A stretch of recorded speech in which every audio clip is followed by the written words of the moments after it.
എഗ്ഗിൻ്റെയും ഡങ്കിൻ്റെയും വീരചരിതങ്ങളെക്കുറിച്ച് വായിക്കാത്തവർക്കും അറിയാത്തവർക്കും ഒരു ultimate kick തന്ന എപ്പിസോഡായിരുന്നു മൂന്നാമത്തേത്. ഡങ്കിൻ്റെ പല്ല് മൊത്തം ഇടിച്ചു പൊട്ടിച്ചു കളയാൻ നിന്ന ആ മൊമെൻറ്റിൽ അത്രയും നേരം പറയത്തക്ക ഒരു പേരുമില്ലാത്ത പോലെ നടന്ന എഗ്ഗ് എത്തി ആജ്ഞാപനം നടത്തി ഭടന്മാരോട് പിന്തിരിയാനായിട്ട്. അവിടെയാണ് എഗ്ഗ് സാധാരണ ഒരു ചെക്കനല്ല, മറിച്ച് ടാർഗെറിയൻ രാജകുടുംബത്തിലെ രാജാവാകാൻ വരെ സാധ്യതയുള്ള കണ്ണുകളിലൊന്നാണെന്ന് റിവീലാവുന്നത്. ഡങ്കിനെ പോലെ തന്നെ പ്രേക്ഷകർക്കും കിളി പറഞ്ഞൊരു മൊമെൻറ്റ്. എന്നാൽ ഇതിനു മുന്നേ തന്നെ എഗ്ഗ് ഒരു സാധാ ചള്ള് ചെക്കനല്ലെന്നും അവന് സ്വന്തം ഭരണശക്തിയുള്ള നാടിനെയും നാട്ടാരെയും മറ്റുമുള്ളതിനെക്കുറിച്ചൊക്കെ നല്ല അറിവുണ്ടെന്ന് കണ്ടുന്ന പല സിറ്റുവേഷൻസും വന്നു പോയിരുന്നു. എഗ്ഗിനെ ഡങ്ക് ആദ്യം കാണുന്ന ഒരു സന്ദർഭം തന്നെ നോക്കാം. തൻ്റെ കുതിരകളെ ലയത്തിലേക്ക് കെട്ടാൻ പറയുന്നത് സത്രത്തിലെ ഒരു വേലക്കാരൻ എന്ന ധാരണയിലാണ്. കുതിരയെ കിട്ടുന്നവൻ തന്നെ അല്ലേ നീ എന്ന പോലത്തെ ചോദ്യത്തിന് എഗ്ഗിൻ്റെ മറുപടി ശ്രദ്ധിച്ചോ? അവൻ ആഗ്രഹിച്ചതും ഇതുപോലെ കുതിരയെ കെട്ടിയും മറ്റുമൊക്കെ ഒരു സഹചര്യം നടക്കാൻ തന്നെയാണെന്നുള്ള പോലുള്ള മറുപടി. തിരിച്ചിറങ്ങുന്ന ഡങ്ക് എഗ്ഗിനെ തൻ്റെ കുതിരപ്പുറത്തിരിക്കുന്നത് കണ്ട് പൊക്കുന്ന സിറ്റുവേഷനിലും എഗ്ഗ് പറയുന്നുണ്ട്, എനിക്ക് നിങ്ങളെപ്പോലെ തന്നെ കുതിരപ്പുറത്തിരുന്ന് റൈഡ് ചെയ്യാൻ കഴിയുമെന്ന്. ഒടുക്കം പോകുന്നതിന് മുന്നേ ടിപ്പ് എന്നോണം ഹെഡ്ജിനായിട്ട് ഇട്ട് കൊടുക്കുന്ന നാണയം ചെക്കൻ എടുക്കുന്നത് പോലുമില്ല. കാരണം ഒരു ടാർഗറിയൻ പ്രിൻസായ അവനതിൻ്റെ ആവശ്യമില്ല.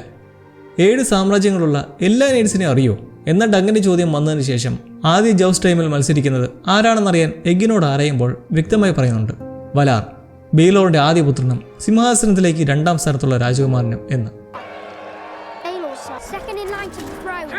ഈ 7 കിങ്ഡംസിൽ വെച്ച് ഏറ്റവും രോഷാകുലൻ എന്നറിയപ്പെടുന്ന സർ റോബിൻ റൈസ്ലിങ്ങിനെ കണ്ട ഉടൻ തന്നെ മനസ്സിലാക്കാൻ ഉണ്ണിക്കുട്ടന് കഴിഞ്ഞു.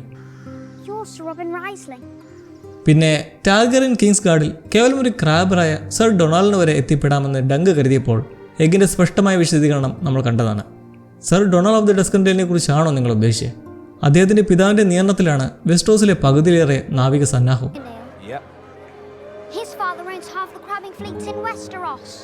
എന്നാൽ ഇവിടെ ഡങ്ക് ഒരു പുളു അടിച്ചു. അവന് മീൻപിടുത്തം വലിയ ഇഷ്ടമുള്ളതുകൊണ്ട് അതുവഴി കിട്ടിയ വിവരമാണെന്ന്. ടൂർണമെൻറ്റിൻ്റെ ആദ്യ ദിനം മത്സരിക്കാൻ വാളവെച്ച് വയറൊക്കെ കാലിയാക്കി തയ്യാറായ ഡങ്കിനോട് ആദ്യ ദിനങ്ങളിൽ പോരാട്ടം കുലീന വംശജരും പ്രശസ്തരുമായ നൈറ്റ്സിന് മാത്രമാണ്. നിങ്ങളങ്ങനെ ഒരാളാണോ സാർ എന്ന് ക്ലിയറാക്കി കൊടുത്തതും ഈ മുട്ടയാണ്.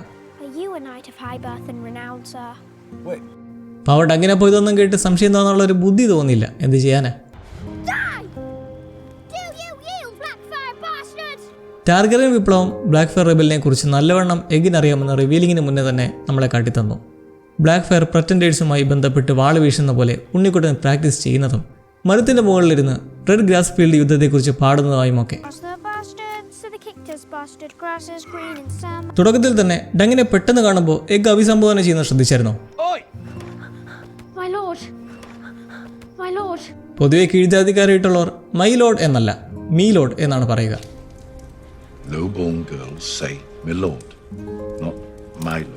പിന്നെ എഗ്ഗിന്റെ ഭക്ഷണക്രമം നോക്കിയാലോ? ഡങ്കിന്റെ ഉപ്പിലിട്ട ബീഫൊന്നും അവന് വേണ്ട. അതിലും ഭേദം കുതിരയെ തിന്നുന്നതാണെന്ന് പറയുമ്പോൾ ഇഷ്ടം ആപ്പിളും മുന്തിരിയും അങ്ങനെയുള്ള ഫ്രൂട്ട്സൊക്കെ അല്ലേ? എന്നാലെന്താ, നമ്മുടെ ഡങ്ക് വാത്തയുടെ മുട്ട വെച്ച് ഒരു ബർഗർ തന്നെ സെറ്റാക്കി കൊടുക്കുന്നുണ്ടല്ലോ. കുടിക്കുന്ന ഡ്രിങ്ക്സിൽ പ്രാണിയും ഈച്ചയും ഒക്കെ കിടക്കുന്നത് അവിടെയുള്ള സാധാരണക്കാർക്ക് വലിയ കാര്യമല്ലെങ്കിലും എഗ്ഗിന് ഇഷ്ടമല്ല. അത് തെറിപ്പിച്ച് കളയാൻ നോക്കുന്നത് കണ്ടില്ലേ? ആ സത്രത്തിൽ നിന്ന് അത്രയും ദൂരം യാത്ര ചെയ്ത് ആഷ്ഫോർഡ് മെഡോസ് വരെ എത്തിയത് ഒരു കർഷകൻ്റെ വണ്ടിയിൽ ഒളിച്ചു കയറുകയാണെന്ന് പറയുന്നുണ്ട്. അതെങ്ങനെ വന്നു എന്ന് ചോദിച്ചാൽ അതേക്കുറിച്ച് പറയാൻ ഒട്ടും താല്പര്യമില്ല അവന്. അവിടെ തന്നെ നമുക്ക് കാണാം ഒരു വിഷപ്പിച്ചത്.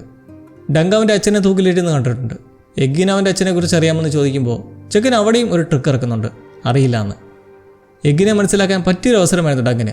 എപ്പോഴെന്നാൽ വിളച്ചിലെടുത്താൽ തിരിച്ച് വീട്ടിലേക്ക് വിടുമെന്ന് ഭീഷണിപ്പെടുത്തിയത്. എങ്കിൽ നിങ്ങളെന്നെ കിങ്സ് ലാൻഡിങ്ങിൽ വരെ കൊണ്ടുപോകേണ്ടി വരും, നല്ല ദൂരമുള്ള സ്ഥലമാണ് ഇവിടുന്ന് എന്ന് എഗ്ഗ് പറഞ്ഞപ്പോൾ ഡങ്കിൻ്റെ ആ സമയത്ത് വേണ്ടി എന്തായിരുന്നോ എന്തോ.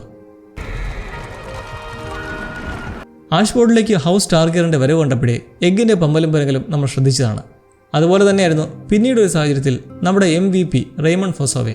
അവൻ ഡങ്കുമൊത്ത് നിന്ന് പുതിയ സാഹചര്യയെ പരിചയപ്പെടും വഴിക്ക് ഉണ്ണിക്കുട്ടൻ വെറുതെ അങ്ങോട്ട് മുഖം കൊടുക്കാതെ താഴ്ത്തി നിന്നിട്ട് ബൊമ്മകളി കാണാൻ പോവാണെന്ന് പറഞ്ഞ് പോയത്.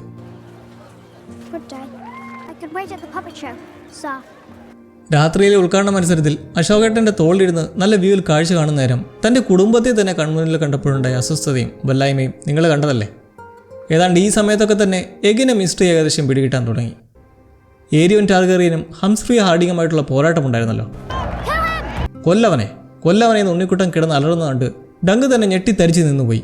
ഒരു ബന്ധവുമില്ലാത്ത ഇവനെന്തിന് ഒരു ടാർഗറിയൻ പ്രിൻസിനോട് ഇത്ര വിരോധം വരണം എന്ന് കരുതിയിട്ട്. എന്നാൽ പിന്നലായിരുന്നു ആ പാവപ്പെട്ടവന് മനസ്സിലായത് എഗ് എന്ന ഏകൻ ടാർഗറിയനെ എപ്പോഴും ഇട്ട് ഉപദ്രവിക്കുന്ന ഒരു മോശം സഹോദരനായിരുന്നു ഈ ഏരിയണെന്നും മറ്റു സഹോദരന്മാരെല്ലാം വിളിക്കുന്ന ചെല്ലപ്പേരാണ് എഗ്ഗെന്നും മുട്ടയടിച്ചത് മൂത്ത സഹോദരൻ ഡെയറിൻ്റെ ബുദ്ധിയിലായിരുന്നു എന്നൊക്കെ. അപ്പോൾ ഇതുപോലെ രഹസ്യമായി മറന്നു കിടക്കുന്ന വേറെയും ഹിൻറ്റുകൾ കാണാതിരിക്കില്ല. അങ്ങനെ എന്തെങ്കിലും ഉണ്ടെങ്കിൽ അതുകൂടി ഒന്ന് കണ്ടുപിടിച്ച് പറഞ്ഞേക്കണേ ചങ്ങായിമാരെ. അപ്പോൾ പുതിയ ഐറ്റവുമായി see you bye. Bring your shield when the pump's